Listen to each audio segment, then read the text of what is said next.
지난 영상에서는 구약의 시대 구분에 대해 살펴봤습니다. 다시 정리해보자면 창조시대, 족장시대, 출애굽 광야시대, 정복시대, 사사시대, 통일왕국시대, 분열왕국시대, 포로시대, 포로귀환시대, 그리고 침묵시대였습니다. 여러분의 방식대로 한번 외워보세요. 하나님이 천지를 지으신 것이 제일 먼저니까 창조시대가 제일 앞일 거고, 아브라함을 부르신 것이 족장시대이고, 그 다음 출애굽과 광야 생활, 그리고는 가나안 땅을 정복하는 가나안 전쟁이 있었고, 거기에서 왕이 있기 전에는 사사들이 통치했더라. 나라가 세워졌고, 그 나라가 분열했고, 나라가 망해서 포로로 갔다가 포로에서 돌아오고, 그리고는 하나님이 침묵하시는 시대가 이어지더라. 신약으로 이어지는 중간시대가 있었던 거죠. 그리고 이제 신약 성경의 시대가 시작됩니다. 신약 성경의 기록은 구약에 비하면 그 시기가 짧습니다. 기록된 집필 시기도 짧고 그 내용이 다루는 시간도 역사도 짧아요. 그래서 둘로만 나눠봤습니다. 하나는 예수님이 오셔서 살아가신 공생애를 다루었던 예수 그리스도의 시대, 그리고 예수님이 승천하신 이후에 성령을 받은 제자들과 교회의 시대, 이렇게 두 개로요. 하나씩 볼까요? 먼저는 예수 그리스도의 시대입니다. 여기에 중요한 인물은 물론 예수님이시고 그의 제자들이겠지요. 이때에 해당하는 성경은 4권의 복음서일 겁니다. 이 복음서의 내용은 예수님이 베푸신 구원의 이야기입니다. 그리고 그 구원을 받아들이지 않았던 유대인들의 이야기이기도 하고요. 예수님의 이야기를 다루고는 있지만 사실은 예수님의 어린 시절은 거의 없고 예수님이 사역하신 이야기가 중심이죠. 이 시기가 거의 3년쯤 됩니다. 예수님이 사역하신 이때를 공생애라고 말하는데요. 공생애란 예수님이 이 땅에 자기를 드러내시고 구세주로서 사역하신 시간을 의미합니다. 또 예수님이 공생애 동안 행하신 사역은 크게 하나님 말씀을 선포하고 가르치시는 것, 병자를 고치시는 것, 또 귀신을 쫓으시는 것, 이렇게 셋으로 구분합니다. 그렇게 예수님이 십자가에서 죽으시고 부활하신 다음에 하늘로 올라가시죠. 그리고 제자들에게 성령이 임하심으로써 이 땅에 교회가 세워지게 됩니다. 이때부터 성령시대 혹은 교회시대라고 부릅니다.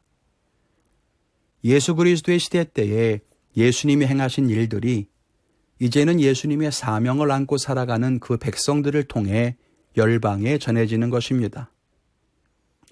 열방이라고 하는 말은 영어로는 nations라고 번역하는데 모든 나라 혹은 모든 민족을 가리키는 말로서 열방 그러면 온 세계라는 뜻으로 이해하시면 되겠습니다. 복음서를 제외한 모든 신약 성경은 다 이때에 속하는 기록이고요. 특이하게도 우리가 여전히 이 시대를 살고 있습니다. 여기까지가 성경의 시대 구분이었습니다. 다시 한번 정리해 보면 창조시대, 족장시대, 출애굽 광야시대, 가나안 정복시대, 사사시대, 통일왕국시대, 분열왕국시대, 포로시대, 포로귀환시대, 침묵시대, 그리고 예수 그리스도의 시대, 성령과 교회의 시대까지 이렇게 12시대로 구분할 수가 있습니다.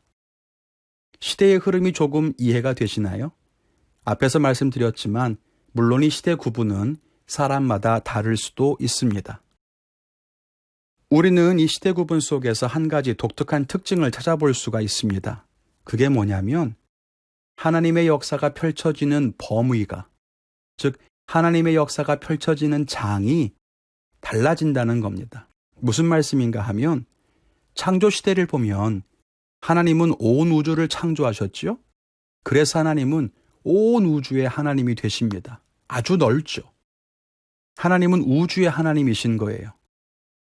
그러다가 족장시대에 아브라함을 택하여 부르시고 그의 후손들과 약속을 이어가시면서 하나님은 이스라엘이라고 하는 한 민족에게 역사하시죠. 물론 하나님은 우주의 하나님이시지만 이 성경책에 보면 하나님의 역사가 이스라엘에게로 좁아드는 것처럼 보인다는 거예요. 그러다가 이 이스라엘 왕조가 남과 북으로 갈라지면 하나님은 남유다를 통해서 그 약속을 이어가십니다. 전체 이스라엘이 아니라 반쪽짜리 남유다로 또 줄어든 거예요. 유다 지파로 줄어든 거죠. 그리고 그 약속은 그리스도에게로 집약됩니다. 유다 지파에서 나올 것이라고 했던 메시아이신 예수님이 하나님의 약속을 성취하시죠. 온 세계에서 시작한 하나님의 역사와 약속이 점점 좁아져서 예수님 한 분에까지 좁아집니다. 예수님에게로 하나님의 약속이 다 집중된 거예요. 그러다가 이제 그 이후로 다시 넓게 확장되어 갑니다. 예수님에게서 시작된 구원의 역사는 12 사도에게 전해지죠. 그리고 그들을 통해서 교회가 세워지고요. 그 교회는 확장되어 이제 온 열방에게로, 즉 전 세계로 확장되었습니다.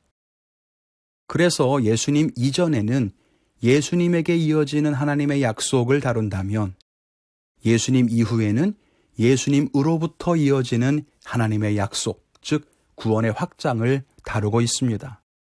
우리가 교회에서 흔히 구약 성경은 오실 예수님에 대해서 기록한 것이다. 신약 성경은 오신 예수님과 다시 오실 예수님에 대해 기록한다. 이런 말 하죠. 그게 바로 이 그림인 거예요. 예수님 이전에, 즉 구약에서는 예수님에게까지 어떻게 하나님이 구원의 약속을 이어가시는가, 그것을 보여주고요. 예수님의 이야기에서는 어떻게 하나님의 약속이 예수님을 통해 성취되었는가를 보여주고, 그 이후 신약 성경에서는 그 예수님이 이루신 하나님의 구원이 어떻게 열방으로 전파되었는가, 또 지금 어떻게 전파되어야 할 것인가, 그것을 말해줍니다. 이해가 되시나요? 이것이 성경의 시대입니다. 그리고 각 시대에는 그 시대에 맞는 시대정신과 시대적인 사명이 있습니다. 우리가 사사시대에 있었다면 하나님을 떠나지 않고 순종하며 사는 것으로 충분했을 겁니다. 또 우리가 예수님의 시대에 있었다면 예수님 곁에 머물러 예수님 말씀을 듣는 것으로 충분했을 겁니다. 그것이 그 시대의 정신이었으니까요. 그런데 지금 시대는 아니에요. 우리가 어느 시대에 살고 있다고 했죠? 네, 우리는 교회 시대, 성경의 시대 가운데 제일 마지막 시대에 살고 있어요. 지금 시대에서 중요한 것은 무엇일까요? 예수님의 구원, 이 하나님의 약속이 예수님으로부터 땅끝까지 전해지는 것입니다. 교회에서 그런 말 많이 하죠. 땅끝까지 복음을 전해야 한다. 왜 그럴까요? 그것이 지금 이 시대를 살고 있는 우리들에게 주어진 시대적인 사명이기 때문입니다. 지금 시대는 땅끝까지 전하는 것이 유일한 시대적 사명입니다. 그래서 우리는 전하는 삶을 살아야 하는 것입니다. 이전처럼 그냥 말씀만 잘 지키는 것으로 족한 것이 아니에요. 6.25 전쟁을 경험한 전후 세대, 경제 발전기를 살았던 무역 세대, 그리고 지금의 스마트폰 세대는 사는 모습이 다 다르잖아요. 지금은 전후 시대처럼 살아갈 때가 아니에요. 지금 살아갈 모습이 따로 있다는 거예요. 우리가 이 시대에 합당한 신앙의 모습을 가지고 살 수 있기를 간절히 바랍니다. 모두 이해가 되셨나요? 이제 이번 주 과제를 내드려야겠습니다. 매주 과제를 잘 해주셔서 감사드리고요. 이번 주 과제는요, 성경의 12시대를 각각 쓰시고 그 시대에 해당하는 성경의 인물들도 한번 채워보시고 또 어떤 성경책이 이 시대에 해당하는지 써보시는 겁니다. 많이 쓰셔도 좋고요. 여러분이 아시는 대로만 쓰셔도 좋습니다. 그런데 가능하면 영상을 다 보셨으니까 이 12시대를 천천히 외워서 써보시는 것을 추천드립니다. 이해가 되시죠? 여기까지 세 번째 주 교육을 마치도록 하겠습니다. 함께 해주신 분들께 감사드립니다. 현재 진도 상황으로는 5주 혹은 6주까지 교육이 이어질 예정인데요. 끝까지 함께 해주시기를 바라고 또 이 교육이 여러분의 신앙에 도움이 되기를 바랍니다. 한 주간 승리하십시오. 감사합니다.